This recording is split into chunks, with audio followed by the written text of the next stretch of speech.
পাট শাক ভাজা হচ্ছে। পাট শাকে আঠালো পাট শাক তো কড়াই জড়িয়ে যাচ্ছে, কড়াতে জড়িয়ে যাচ্ছে আঠালো পাট শাক।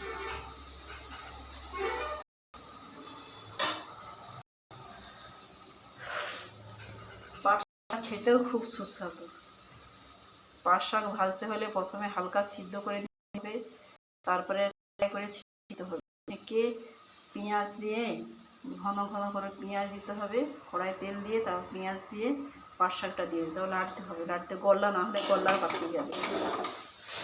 প্রচণ্ড চিটচিট করছে শাকটা, দেখুন প্রচণ্ড আঠালো শাকটা।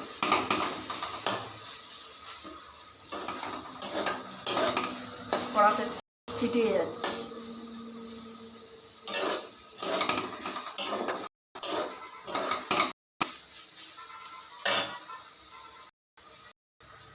পাট শাক সবাই ভাজতে পারে না, পাট শাক ভাজার একটা তাগ আছে।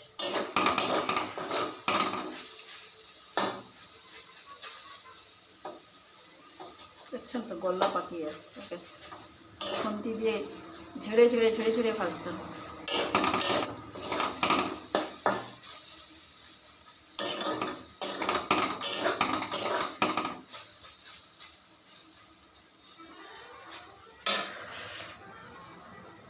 ভালো লাগলে লাইক কমেন্ট শেয়ার করুন।